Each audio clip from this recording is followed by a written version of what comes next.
इस एपिसोड की स्टार्टिंग में वो स्टूडेंट लीडर अपने एक साथी और तियानजिन एकेडमी के 2 स्टूडेंट को लेकर वापस उस दोजो के पास आ जाता है, जहां उस दोजो की ऐसी हालत देखकर उसका साथी कहता है कि ऐसे टूटे फूटे सेक्टर के स्टूडेंट की हिम्मत कैसे हुई सेलेस्टर क्लैन को चैलेंज करने की। इस पर तियानजिन एकेडमी का एक स्टूडेंट कहता है कि ये प्लेस पहले बहुत महान हुआ करता था। उसी वक्त वो लीडर कहता है कि लगता है जैसे ये जगह है वैसे यहाँ के लोग होंगे। इस तरफ सिहा दोजो के अंदर एक पेड़ के नीचे बैठकर आराम करते हुए सोच रहा था कि हर दिन मुझे वो पहाड़ उठाना पड़ता है और जब भी मैं किसी चीज से टकरा जाता हूँ तो वो बूढ़ा मुझे बहुत डांटता है। ऐसा लगता है कि मेरी लाइफ तो बर्बाद हो गई है। उसी वक्त सिहा को उस लीडर की आवाज सुनाई देती है जो उसे बाहर बुला रहा था। तो उसकी आवाज सुन के सिहा दोजो के बाहर आकर उस लीडर से कहता है कि तुम क्यों चिल्ला रहे हो। इस पे उसका साथी बोलता है कि क्या तुम्हें पता नहीं तुम किससे बात कर रहे हो। तभी वो लीडर कहता है कि जल्दी से अपने एल्डर को बुलाओ, मुझे उससे बात करनी है। इधर सिहा उन लोगों की यूनिफॉर्म देखकर समझ जाता है कि वो दोनों सेलेस्टर क्लैन से हैं, इसलिए वो उस लीडर को अपनी स्पिरिचुअल एनर्जी से पकड़ लेता है, जिसे देखकर बाकी तीनों कहते हैं कि ये किस तरह की टेक्निक है जिसकी मदद से इस बंदे ने अपने अपोनेंट को पकड़ लिया है। मैंने आज तक इसके बारे में नहीं सुना।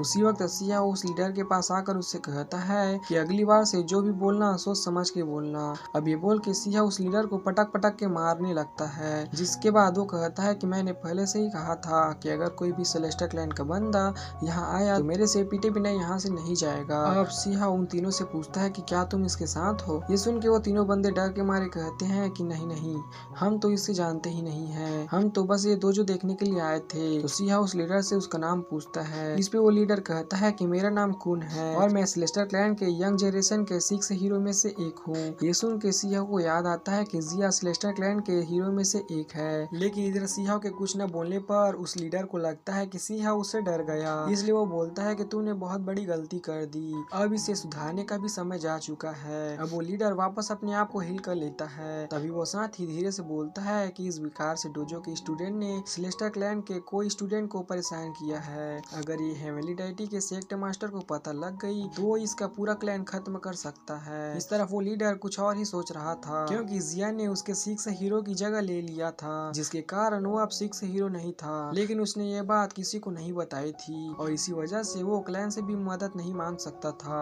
क्योंकि अब वो लोग उसे अच्छे से ट्रीट भी नहीं करते थे। लेकिन फिर भी वो लीडर झूठ बोलते हुए कहता है कि अब तुम्हारा अगर टीचर भी आकर मुझसे माफी मांग ले तो भी तुम्हें कोई नहीं बचा सकता। ये सुन के सिया बोलता है कि अगर ऐसा है तो मुझे क्या करना चाहिए। इस पे वो लीडर बोलता है कि अगर तुम मेरे सामने घुटने टेक दो तो मैं तुम्हें माफ कर सकता हूँ। लेकिन सिया अपने प्रेशर से ही उसे अपने घुटनों पे ला लेता है, जिसकी वजह से उस लीडर को बहुत दर्द हो रहा था। इसलिए वो बोलता है कि मैं क्लैन में जाकर तुम्हारी कंप्लेन जरूर करूंगा, जिसके बाद वो तुमसे बदला जरूर लेंगे। इस तरफ हम सेकंड बॉडी को देखते हैं जो अपने मन में बोलती है कि सिहाओ तुम्हारी ताकत के सामने वो लोग कुछ भी नहीं है, इसलिए तुम्हें उसे निपटने में ज्यादा समय नहीं लगेगा। अब सिहाओ डू के पास आ जाता है और उससे बोलता है कि मुझे आपको एक सिगरेट बताना है। इस पे डू उससे बोलता है कि सिगरेट तो सबके होते हैं, पर क्या तुम्हारा कुछ खास सिगरेट है। इस पे सिहाओ कहता है कि मेरे पीछे कई सारे सेक्ट पड़े हुए हैं। ये सुन के डू कुछ भी रिएक्ट नहीं करता। तो सिहाओ चौंकते हुए डू से पूछता है कि क्या आपको ये बात पहले से पता थी। इस पे डू बोलता है कि अगर ये बात मुझे पता नहीं होती और अगर तुम्हें कोई ऑर्डिनरी पर्सन होते तो मैं तुम्हें अपने डोजो में लेता ही क्यों।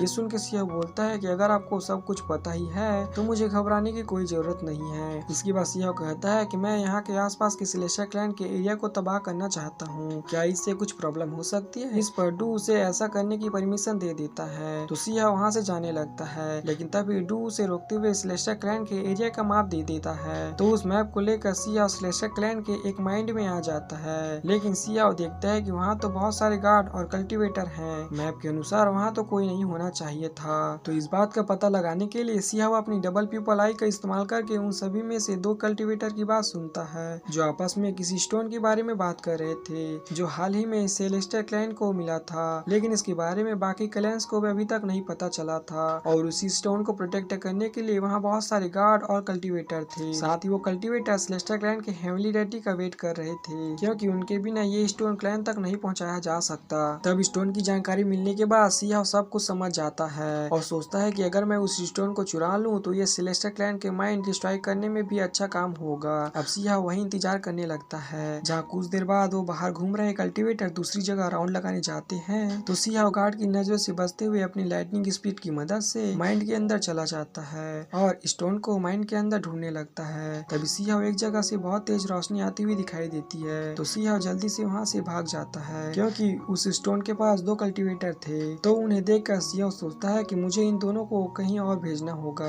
अब ये बोल के सियाओ उस जगह से थोड़ी दूर में एक इल्यूजन क्रिएट करता है, जिसे देखकर वो दोनों कल्टीवेटर उसी ओर भाग जाते हैं। जिसके बाद सियाओ मौका पाकर स्टोन के पास आ जाता है और उस स्टोन को उठाने लगता है, लेकिन वो स्टोन एक पहाड़ से भी भारी था। पर सियाओ की डेली प्रैक्टिस की वजह से वो स्टोन को उठा लेता है, लेकिन इतने में वो दोनों कल्टीवेटर आवाज सुन के वापस आ जाते हैं और सियाओ पर अटैक करने की कोशिश करते हैं। पर सियाओ उस पत्थर को बीच में ले आता है, जिसे वो कल्टीवेटर डैमेज नहीं कर सकते थे, इसलिए वो साइड में हो जाते हैं। और इसी बात का फायदा उठाकर सियाओ फिर से लाइटनिंग स्पीड की मदद से वहाँ से भागने लगता है। तो ये देखकर वो दोनों कल्टीवेटर एक फॉर्मेशन की मदद से उस पूरी जगह को सील कर देते हैं। इधर उस फॉर्मेशन की वजह से सियाओ बाहर नहीं जा सकता था, इसलिए वो पैदल ही उस पत्थर को लेकर भागने लगता है। जहाँ भागते हुए वो सोचता है कि इस चीज से अनलिमिटेड ट्रेजर बनाया जा सकता है। ऊपर से स्टोन के चारों तरफ बहुत ज्यादा एनर्जी है, जिसे अगर कंडेंस किया जाए तो एक डिवाइन ऑब्जेक्ट या इमोर्टल मटेरियल भी बनाया जा सकता है। तभी वो दोनों कल्टीवेटर सियाओ को देख लेते हैं और उस पे एक स्पिरिचुअल बॉल से अटैक करते हैं। पर सियाओ फिर से स्टोन को बीच में ले आता है, जिसकी वजह से वो कल्टीवेटर उस स्पिरिचुअल बॉल की दिशा को बदल देते हैं और सियाओ से कहते हैं कि जल्दी से ये स्टोन हमें वापस दे दो,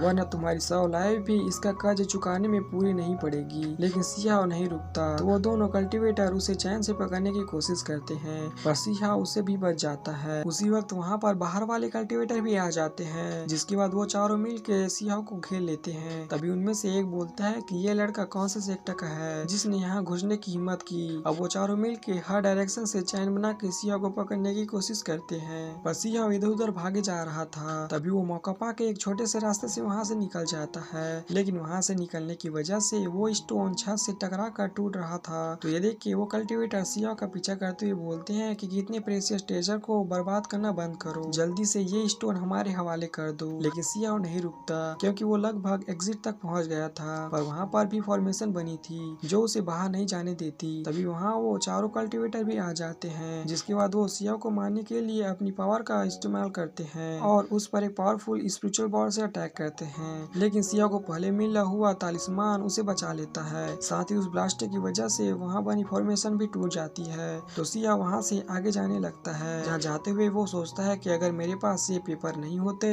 तो आज मैं यहाँ मर चुका होता। अब सियाओ और आगे जाने लगता है, लेकिन तभी उस स्टोन में क्रैक आने की वजह से वो 2 टुकड़ों में टूट जाता है। तो सियाओ उनमें से एक स्टोन को कल्टीवेटर की तरफ फेंक के दूसरे स्टोन को लेकर वहाँ से भागने लगता है। जहाँ इस तरह वो आउटर फॉर्मेशन को भी तोड़कर माइन से बाहर आ जाता है, लेकिन वो कल्टीवेटर अब भी उसका पीछा कर रहे थे। तभी वो सारे मिल के कई सारे स्पिरिचुअल बॉल से उस पर अटैक करते हैं, लेकिन सियाओ फिर से तालिस्मान पेपर का इस्तेमाल करके बच जाता है। तो उनमें से एक कल्टीवेटर कहता है कि अगर तुम्हें फिर से यहाँ से भागने की हिम्मत की तो मैं तुम्हें मारने से नहीं हिचकिचाऊंगा। लेकिन सियाओ नहीं रुकता, तो वो कल्टीवेटर एक ब्लड स्काई नाम का स्पिरिचुअल वेपन निकाल के उस पर अटैक करता है। तो उसे देखकर सियाओ सोचता है कि यह तो हेवनली डेटी लेवल का आर्टिफैक्ट है, मुझे अपनी पूरी ताकत का इस्तेमाल करके इसे बचना होगा और तभी मैं यहाँ से निकल पाऊंगा। लेकिन अचानक से सियाओ का वो स्टोन बहुत भारी हो जाता है, जिसकी वजह से सियाओ घुटनों पर आ जाता है। तो ये देख के वो सोचता है कि अब तो इसका आधा हिस्सा भी टूट चुका है, तो ये भारी कैसे हो गया। इधर वो कल्टीवेटर सियाओ को घुटने पर देखकर अपना अटैक रोक लेता है, जिसके बाद वो चारों मिल के उसकी तरफ जाने लगते हैं। लेकिन उसी वक्त अचानक से वो स्टोन फट जाता है, पर वो पेपर उस ब्लास्टर के इन्फेक्टर से सियाओ को बचा लेता है। तभी सियाओ वहाँ पर स्टोन का कोर देखता है, तो सियाओ उसे तुरंत ले लेता है, क्योंकि वो बहुत ही कीमती था। अब वो वहाँ से भागने के लिए स्पेस में क्रैक बना देता है, जिसे देखकर कल्टीवेटर सियाओ के पीछे जाते हैं, लेकिन तभी सियाओ पोर्टल के अंदर चला जाता है।